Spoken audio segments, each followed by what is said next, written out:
je voudrais maintenant qu'on aborde la dernière étape de cet entretien avec vous.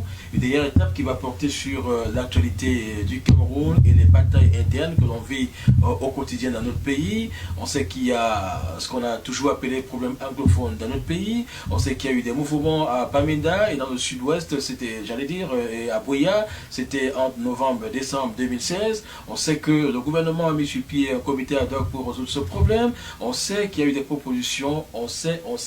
Mais aujourd'hui, on va quand même aborder ces questions liées à l'actualité avec tout ce qui est autour. Ce sera bien sûr avec le candidat à l'élection présidentielle au Cameroun en 2018, à savoir Révérend Kennedy Echacha. Et on va certainement aborder la question liée au type d'État que lui propose ou qu'il voudrait bien pour son pays, le Cameroun. Donc on en parlera dans cette dernière partie. Alors, avant donc d'évoquer les questions liées, n'est-ce pas, à l'avenir du Cameroun, je voulais quand même qu'on s'accorde sur le fait que le Cameroun, c'est une multiplicité de langues, de cultures, c'est une diversité incroyable dans tous les sens.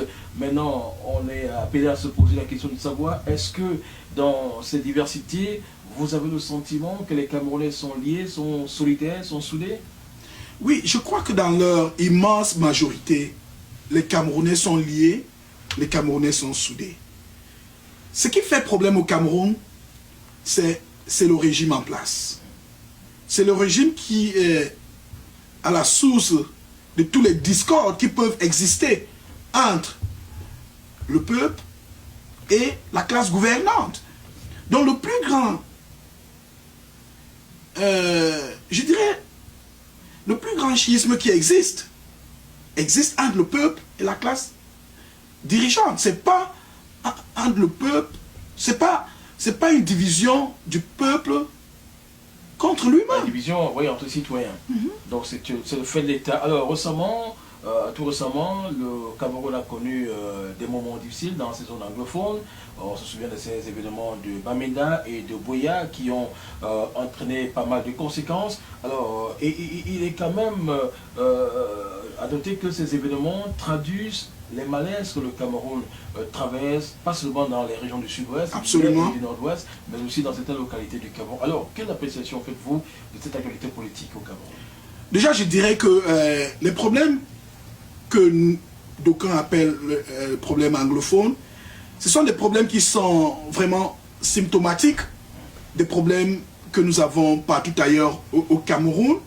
Et je crois que pour faire une bonne appréciation de la situation, il va falloir qu'on se demande qu'est-ce que ceux qui contestent, qu'est-ce qu'ils contestent.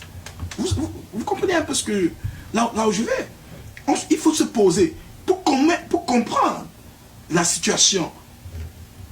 Ceux qui sont en train de manifester, les avocats, les enseignants et la société civile dans la partie occidentale du Cameroun, je préfère me référer à cette partie comme la partie occidentale au lieu d'utiliser les terminologies comme anglophones. Donc ceux qui sont de la partie occidentale, posez-vous la question, qu'est-ce qu'ils contestent? Et quand vous vous posez cette question, vous allez vous rendre à l'évidence qu'ils contestent la légitimité de l'action de la puissance publique au Cameroun qui les affecte de manière négative dans leur quotidien. Ils contestent le fait que l'autorité publique au Cameroun ne mène pas de politique sanitaire permettant que quelqu'un qui est malade ait l'accès aux soins de santé comme tout être humain digne. Ils contestent le fait que les routes sont délabrées. Donc, ils n'ont pas, ceux qui sont dans la paysannerie, les agriculteurs, n'ont pas des routes qui permettent qu'ils aient accès au marché pour écouler leurs produits. Voilà ce qu'ils contestent. Ils contestent le fait que le système éducatif ne marche pas à bien. Vous avez des écoles où il n'y a pas des enseignants, où nous n'avons pas de structure. On vous donne une école quelque part et c'est sur les arbres que vous prenez des cours. L'école sur papier, mais sur papier. Voilà ce qu'ils contestent. Ils contestent le fait que le système judiciaire, s'il n'est pas lent, il est vraiment inexistant, il ne rend pas justice comme cela se doit. Donc voilà les choses que les Camerounais du Cameroun occidental, voilà ce qu'ils contestent. Donc une fois que vous aurez compris ce que ce frère et sœur camerounais contestent, c'est alors que vous allez comprendre que ils ne sont pas des extrémistes comme quelqu'un veut bien le qualifier. Ce sont des Camerounais en part entière, mais qui sont en train de crier leur ras-de-bol parce que la puissance publique qui devrait s'occuper de leur bien-être les a laissés, les a abandonnés. Alors maintenant, de manière globale, comment comprendre que certaines régions du Cameroun, disposant d'énormes potentialités, n'accèdent pas aussi facilement au développement? Je vais prendre quelques exemples pour illustrer cette question. Par exemple, on a le sud-ouest à Sonara, on avait la CDC qui employait pas mal de Camerounais. On a dans la région de l'Est la forêt qui produit du bois et bien d'autres. On a les plantations dans le Mongo qui jusqu'à aujourd'hui ne décollent pas. Comment comprendre tout cela? Ces ressources génèrent de l'argent, mais les localités en question n'accèdent pas au développement. Oui, monsieur Tchoupo, c'est très facile de comprendre pourquoi est-ce que, avec tous ces richesses, le Cameroun n'arrive pas à décoller. Nous avons en face de nous un système hautement centralisé. Et avec ce système centralisé, une fois que la tête est atteinte de l'apoplexie, c'est une paralysie du reste du corps. C'est un principe en droit constitutionnel. Où quand on parle des systèmes d'État, on regarde un peu le système central et la plus grande crainte, c'est que dans un système central, une fois que la tête est atteinte d'apoplexie, tout le reste du corps est paralysé, quel que soit ce que vous faites. Et voilà pourquoi, par contre, moi je propose, dans mon plan, dans ma vision, je propose un système d'État fédéral. Parce que avec un système d'État fédéral, même si la tête est pourrie, les membres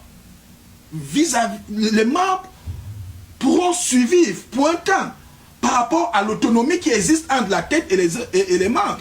Mais dans un système central, il n'y a pas... On aborde la question liée au fédéralisme, oui, et même à d'autres formes d'État, parce que il y en a qui veulent la sécession. Ils ont brandi un drapeau de la Bazonie au niveau du sud-ouest, j'allais dire, dans l'une des régions de fond du Cameroun. On a également des Camerounais qui souhaiteraient avoir plutôt un régionalisme qui a une forte coloration fédéraliste, c'est-à-dire l'autonomie forte des régions. Alors, vous optez pour le fédéralisme comme type d'État au Cameroun. Absolument, le fédéralisme. Pensez-vous que ce ne sera pas une autre façon, ne pensez-vous pas que ce soit une façon de diviser davantage le Cameroun? Oh non, non.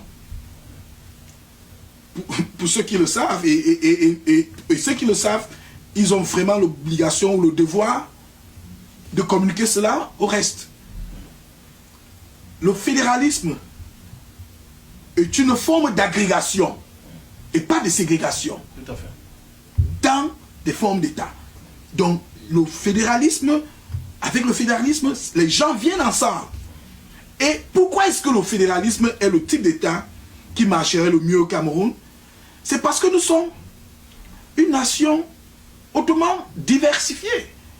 Donc quand vous avez ce genre de diversité, la seule chose qui peut vous mettre ensemble, c'est ce concept d'autonomie au sein d'une structure ou au sein d'un système où les gens s'entraident. Donc c'est clair que si nous optons pour le fédéralisme, nous aurons beaucoup plus de chances à développer notre pays parce que des collectivités locales mettront à merveille les ressources qu'ils ont pour leur développement. Là où nous parlons du développement auto-centré.